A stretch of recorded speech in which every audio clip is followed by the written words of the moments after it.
आपके पास लगभग हमने आपको 200 क्वेश्चन दिया था। उन 200 क्वेश्चनों में आपको याद होना चाहिए कि कौन सा क्वेश्चन रहेगा, क्योंकि इसमें जितने भी क्वेश्चन हैं सारे वीवीआई क्वेश्चन।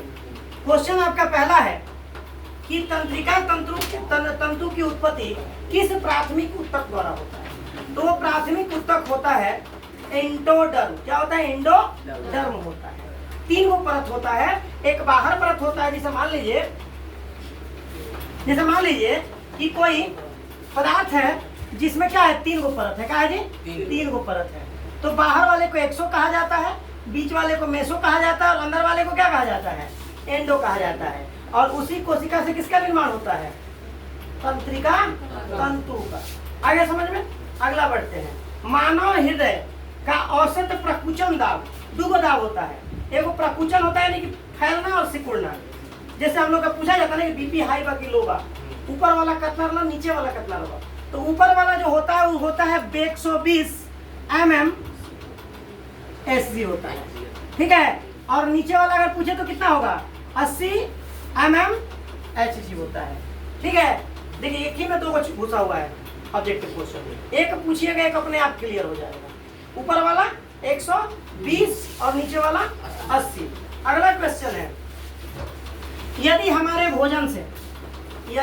भोजन से आयोडीन की कमी है तो हमें कौन सी रोग होगी?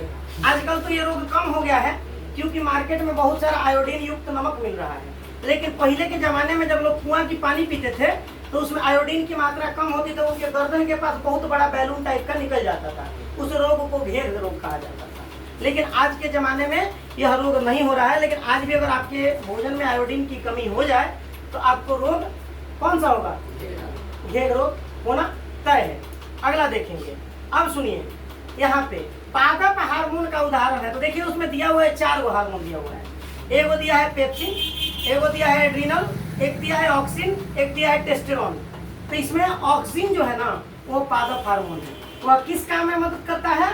तो पौधों के वृद्धि में मदद करता है या पौधे की लंबाई को बढ़ाने में मदद करता है। ऑक्सिन और जिब्रेलिन दोनों क्या है? पादप हार्मोन है। और ये दोनों आपके क्वेश्चन की लिस्ट में हैं। अगला देखेंगे, मनुष्य के शरीर में सबसे बड़ी ग्रंथि। देखिए 2 प्रश्न आता है। अब आप लोग बड़ी याद कर लिए तो लंबी में भुतला जाते हैं, और लंबी याद कर लिए तो बड़ी में भुतला जाते हैं। तो एग्जाम में याद रखिएगा, जब बड़ी पूछे तो यकृत बताइएगा, और जब लंबी पूछे तो छोटी आंत बताइएगा। क्या बताइएगा? छोटी आंत बताइएगा। याद रखिए, जब बड़ी पूछे तो यकृत और लंबी पूछे तो छोटी आंत। ये याद होना चाहिए। आगे समझ में? अगला क्वेश्चन देखेंगे। देखिए आपके एक ही क्वेश्चन हम 2-2 क्वेश्चन बनता चला जाएगा। बस ध्यान देना। हम लोग क्या करते हैं? रट्टा मारते हैं, लाइन से मारते गए अपने मिलेगा नहीं मिलेगा। अगला देखेंगे। उसके बाद बोल रहा है 2 न्यूरॉन के बीच। न्यूरॉन कहा जाता है, न्यूरॉन किस कोशिका को कहा जाता है पता है आप लोगों को? अगर कोई पूछ दे कि न्यूरॉन किसे कहा जाता है, क्या कहिएगा? न्यूरॉन किसे कहा जाता है, क्या कहिएगा? कुछ अंदाजा है कि न्यूरॉन किसे कहा जाता है? तंत्रिका तंत्र के कोशिका को न्यूरॉन कहा जाता है। तंत्रिका तंत्र की कोशिका को क्या कहा जाता है?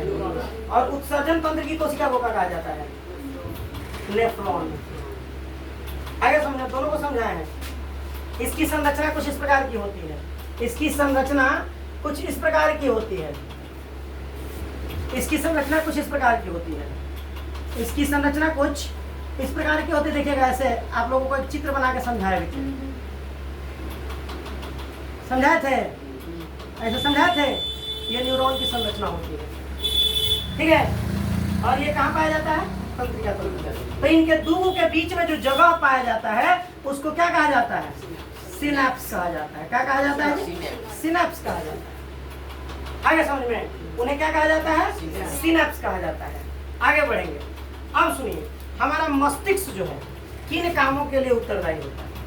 हमारा मस्तिष्क जो है किन कामों के लिए उत्तरदायी होता है? तो हमारा मस्तिष्क का जो काम है वह बता दे क्या काम है?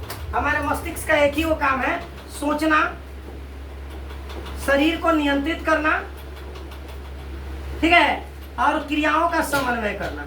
क्या है ये? क्रियाओं का समन्वय करना, इतना काम है हमारे। तो इसमें आपका ऑप्शन देखिए उपयुक्त सभी है ना। आगे देखिए, अभी क्वेश्चन जो पूछ रहा है कि जिब्रेलिन क्या है, अभी हम थोड़ी देर पहले बता चुके हैं कि ऑक्सीजन, जिब्रेलिन, एब्सिसिक, ये सब क्या है? पादप हार्मोन। और ये पादप में अनेक क्रियाओं के लिए उत्तरदायी होते हैं।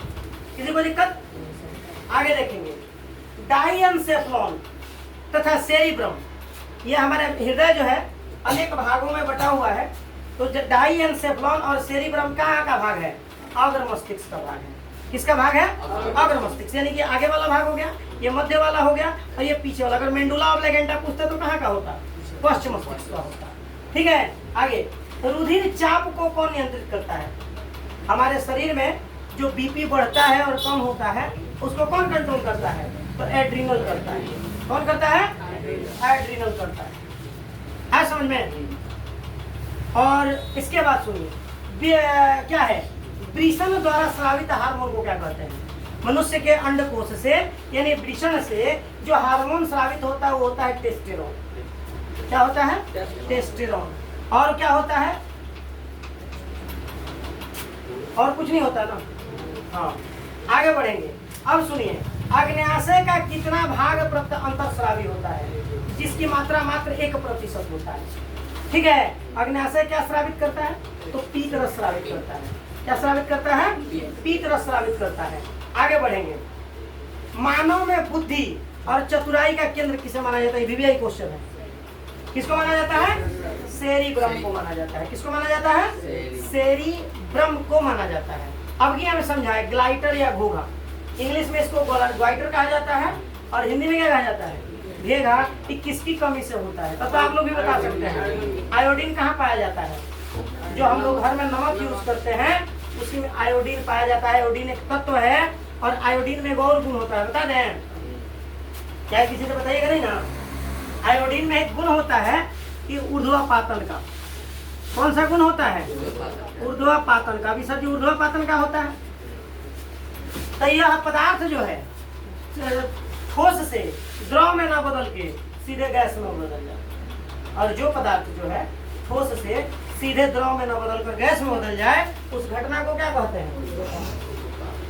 ऊर्ध्वपातन कहते हैं। किसी को दिक्कत है? किसी को दिक्कत होगा तो बताइएगा।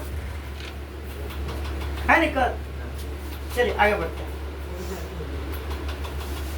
कितना क्वेश्चन हो गया? 15 को।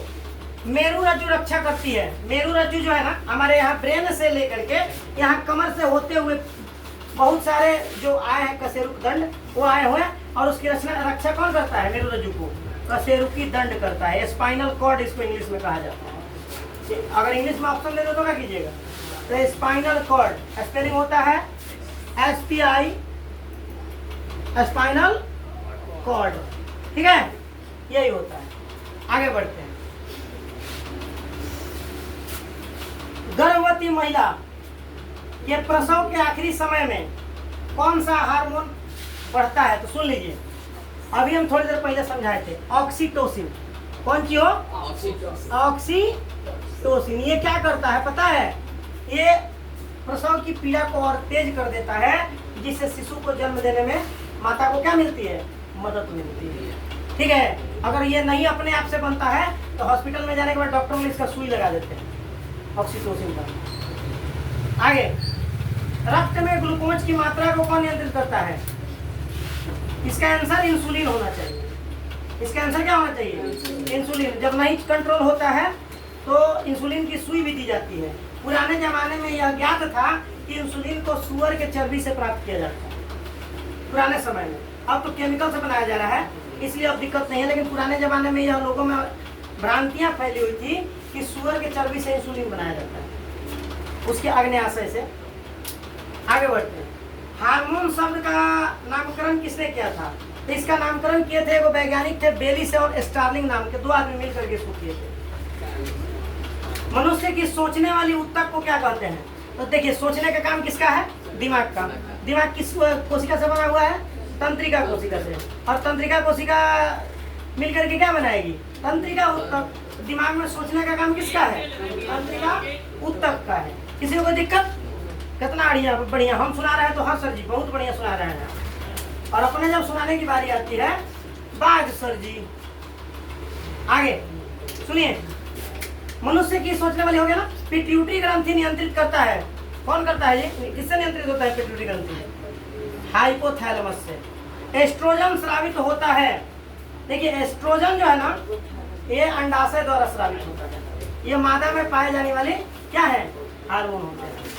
आगे बढ़ते हैं। मनुष्य में सूंघने की क्षमता को कौन नियंत्रित करता है? मनुष्य में सूंघने की क्षमता को कौन नियंत्रित करता है? बताएंगे आप लोग? मनुष्य में सूंघने की क्षमता को कौन नियंत्रित करता है? घ्राणेंद्रिय पाली। घ्राणेंद्रिय पाली। आगे बढ़ते हैं। शरीर का तापक्रम कौन नियंत्रित करता है? यानी कि हमारे शरीर में बुखार आ गया या हम अपने शरीर को ठंडा के हिसाब से एडजस्ट कर लेते हैं तापमान को, ये कौन करता है? हाइपोथैलेमस। हाँ, टेस्टेरोन स्रावित होता है, अभी थोड़ी देर पहले बताया है, वृषण के द्वारा। मनुष्य के शरीर की सबसे लंबी कोशिका तंत्रिका कोशिका होती है। न्यूरॉन सबसे लंबी कोशिका होता है हमारे शरीर का। ठीक है, आगे बोलेंगे। आगे क्या है? अगला बोलिए। निम्नलिखित में से कौन एक प्रतिवर्ती क्रिया का उदाहरण है? मिठाई देखकर मुंह में पानी आना, छींक आना, आंखों की पलक को झपकाना, इनमें से सभी है। अब सुनिए क्या होता है, हमको ना चाहते हुए भी हो जाता है। सामने कोई मिठाई रख दिया या कोई सामने अचार वगैरह रख दिया तो मुंह में लाना जाता है ना। वो हम चाहते नहीं है कि आए, लेकिन वो क्या हो जाता है? अपने मन आ जाता है। चाहे हमारे नाक में कोई खर पात घुसा दिया, हमको क्या आता है? छींक आता है। वो भी हम चाहते नहीं है कि वो आए। ठीक है, उसके बाद क्या है? आंखों के पलक का झपकना। हम पलक झपकाते हैं ना, ये भी हम नहीं चाहते। अब सामने से कोई गुजर गए, मक्खी हेलीकॉप्टर के जैसे सामने निकल जाए, हमारा पलक अपने आप गिर जाता है ना। तो ये क्या है? अनैच्छिक क्रिया है, ये हम नहीं चाहते हैं। ठीक है, आगे बढ़ते हैं। निम्नलिखित में से किस हार्मोन का सर्वप्रथम अध्ययन किया गया था? किसका किया गया था? है? किसका किया गया था? है? किसका किया गया था? सिक्रेटिन। सिक्रेटिन क्या किया गया था? चलिए गुड। निम्नलिखित में से मेनिंजेंस नहीं है। मेनिंजेंस नहीं है, क्या है? Cerebro spinal drop. ठीक है, आगे। अनैच्छिक क्रियाओं का नियंत्रण केंद्र माना जाता है मेंडुला ऑब्लिगेंटा। आज के क्लास में हम तीसरी क्वेश्चन रहने देते हैं। कल स्पेशल क्लास लेंगे जिसमें हम 100 क्वेश्चन को कराएंगे और बोर्ड के माध्यम से कराएंगे। ठीक है, किसके माध्यम से कराएंगे? बोर्ड के माध्यम से कराएंगे और 100 क्वेश्चन को कल कराएंगे और 100 क्वेश्चन आप लोग को सुनाएंगे। सारे क्वेश्चन आप लोगों के लिए नए होंगे, याद रखिएगा, और सारे बोर्ड मॉडल क्वेश्चन होंगे। ठीक है, आज के क्लास में हम इतना पे ही रोकते हैं। ठीक है, चलिए धन्यवाद।